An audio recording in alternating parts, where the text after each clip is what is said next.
Mr. Rogers sweater. Mr. Rogers collar there. There you go. Okay, you can go. I have Mr. Rogers socks too. I know. Just one second. All right. Hi everybody. We're at the end of week one, I guess business week one, but week one, and we have gone through one chemo treatment and 5 radiation treatments. So I'm on fire. 14, what did you tell me today? 14.28% complete, or maybe just a little bit more. 1/7, yeah, 1/7. 1/7 of the treatment is finished. So that's where we are. How's it going? Today and yesterday, I think one of the reasons we talked about making a video and that I wanted to make a video is I know I've been pretty chipper through this whole process. I'm not feeling really chipper right now, so you can see me not chipper too. Turns out cancer is in fact hard. It is hard. Can't see that, right? So, I'm tired and I'm bloated and don't want to eat and having to force myself to get some drink down and things like that. But we're making it through. It just sometimes you have to grind a little more than other times. So. Yeah. So we're definitely feeling all the things that were expected. But it doesn't matter how expected it is until you experience it. Then you have to go, oh, okay, this is what it's like. And I think you certainly labeled that knowing that this is just the beginning, and that there's whatever 100 minus 14.28% left to go is a big deal. This light is pretty interesting. It's pretty wild, isn't it? Uh-huh. Yeah. Okay, that's all right. We'll deal with it. Yeah. I'm not redoing anything right now. No, there's no retakes in cancer. There's no retakes in cancer. Yeah. So, but when I can sit and ground, I recognize I'm doing pretty well. Yeah. So, I haven't had vomiting or other stuff like that. I have nausea. I'm uncomfortable, but it's kind of like you told me you were nauseous every day of your pregnancy. So That's true. I guess that's the way it happens. That's true, and you don't have to push a baby out when you're done. That's true. So- And it's 9.5 weeks instead of 9.5 months. You Right? see, you got the better deal. I did get the better deal. So you said grounding. Yeah. So there are some things that we are doing because we really are trying to be mindful and purposeful and not let this be a tsunami. We can't control the water, but we can learn to surf, sort of. And so what is it that we can do that can make this as psychologically and physically healthy as it can possibly be? And one of those things is grounding. So grounding can be deep breathing. Grounding can be just sitting and kind of feeling yourself in this space. Grounding can happen, sometimes we do it together, and we can just do a simple, I can just put my hand on you and we can ground together, and that's a pretty great thing. We are also doing Brandenburg Concerto number 4, because the research says that that's grounding. It actually suppresses your sympathetic nervous system, that's your fight and flight, and helps you to feel more calm. So I popped that on today going into radiation. So And yesterday I was in the radiation center, and the noise all around me and the people all around me and all of the things that are uncomfortable there. There's a lot of uncomfortableness being in that space. I put my headphones in, I put in Brandenburg Concerto, and I really did feel calm. So. All right, so there's no redos, but there are relocations. That light was not going to work. no, it wasn't. Second thing, talking about grounding. we were talking about grounding.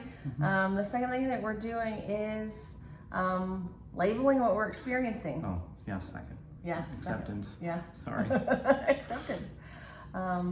You're labeling what you're feeling physically, and we're labeling what we feel emotionally, and that allows us just to say these things exist.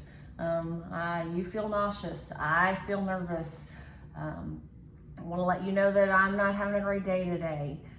Those things allow us to recognize that those experiences are happening in our environment. Yeah, and I think there's a couple of really important things out of that. The first is, I'm not saying something to make it actionable. So I'm not saying something like, I'm tired because I want you to fix it, or I'm hungry because I want to fix it. I just am saying it. The second thing is, it's challenging not to feel like you're sounding like a whiny child or something like that. And so it's different for me. I'm just used to, we'll just plow through it. Right. And we'll just go ahead and do it. But so it's different for me to go ahead and label them. But can you tell me a little bit why that's important for you, that I label things that I'm going through? Well, it allows me to help you more. It allows me to kind of know where you are and understand what is happening inside of you, because I can't guess those things. I'm not a mind reader. So it helps me to be the best support to you that I possibly can. But also just labeling things in general, and this idea of acceptance, especially of stuff that we don't like. It's not fun to be nauseous. It's not fun to be tired. It's not fun to be anxious. We don't enjoy those things. And usually as humans, our response is to want to get rid of that. But there isn't any way to get rid of your nausea. There isn't any way to get rid of your exhaustion. There isn't any really way for me to get rid of my anxiousness about your treatment. So we can't remove those things. So the only thing we can really do is label them and accept that they exist.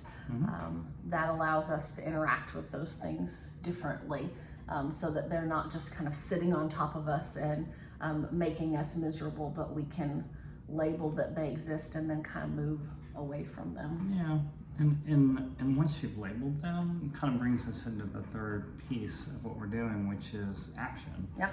Right, values-based action. And why is it important to actually do things? And so I told you it was important for me to do this video today because it felt like I could represent what I was feeling, right?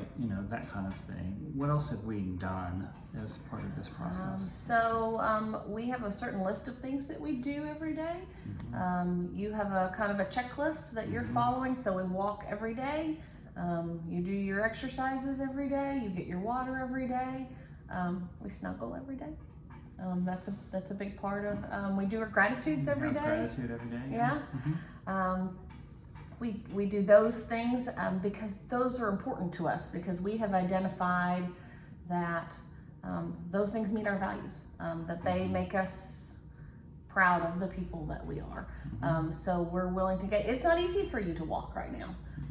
It takes a lot of energy, but it's good for you. We know that it's good for you. So because we have determined that we want to do the things that are good for you physically, we're willing to engage in the action of walking, even though it's difficult. Yeah. And there's two pieces to that. There's a physical demand and there's an emotional demand to doing it. And those are different things that you have to address maybe differently. We went to the hockey game last night and we drove here in downtown, but I kind of knew what my limits were, but I wanted to engage in those things. So we did plenty of walking, but we just didn't overdo it. That's all. Yeah. So those are some of the things that we're doing as we're figuring out how to navigate the challenges that come with cancer treatment. Sure. Because it's not without challenges. 3 things. 3 things. Grounding, being present, acceptance, labeling what's going on, and action, doing what matters to us.